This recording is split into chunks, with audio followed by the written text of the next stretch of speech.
Now, Sir Reg Empey is the Minister for Employment and Learning. He's also the leader of the Ulster Unionist Party, sits on the executive, and he says he doesn't agree with what the Minister announced today. He's with me now.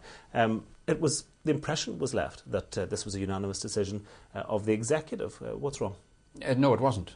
We made it clear last week.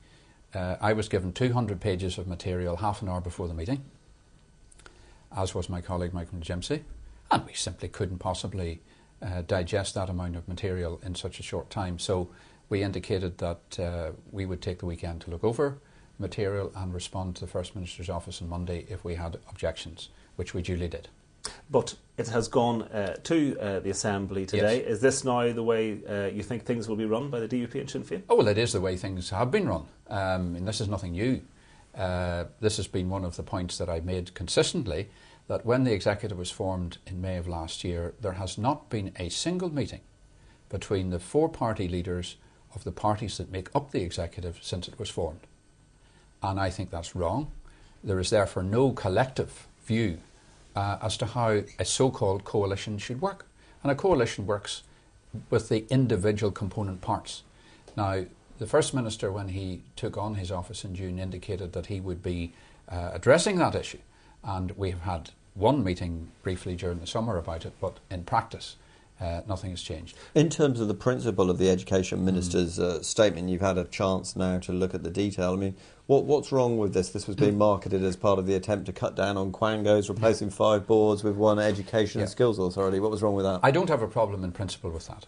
And indeed, my party's submission at the time clearly indicated that we supported that in principle. But we have a number of other concerns. First of all, there's no mention in this of how the post-primary selection is going to be handled.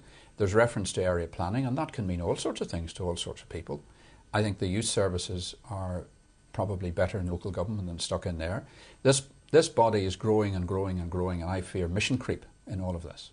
And we have other departmental and other issues to resolve. Now, quite a number of them can be resolved, but at this particular point in time, I wasn't prepared to put my hand up for it. Well, on the principle of it, I mean, you say you've got a 200-page document minutes before the executive meeting. Now, one would have to assume then that maybe the Sinn Féin ministers are speedier readers than you, that they were able to come to a decision on this much more quickly than you, or do you suspect something else? Well, there is always the possibility they might have seen it before I did, but I can't. You can say that, I can't possibly comment. Well, what I'm asking you, I suppose, is do you fear that this is happening on other issues, particularly in relation to education? I do, yes. I think there's a pattern here, and I think that's the way these things are going to be done in the way forward. And I don't understand the DUP's position on this, because they've always taken a very robust position on education, and I just don't understand where they are on this anymore.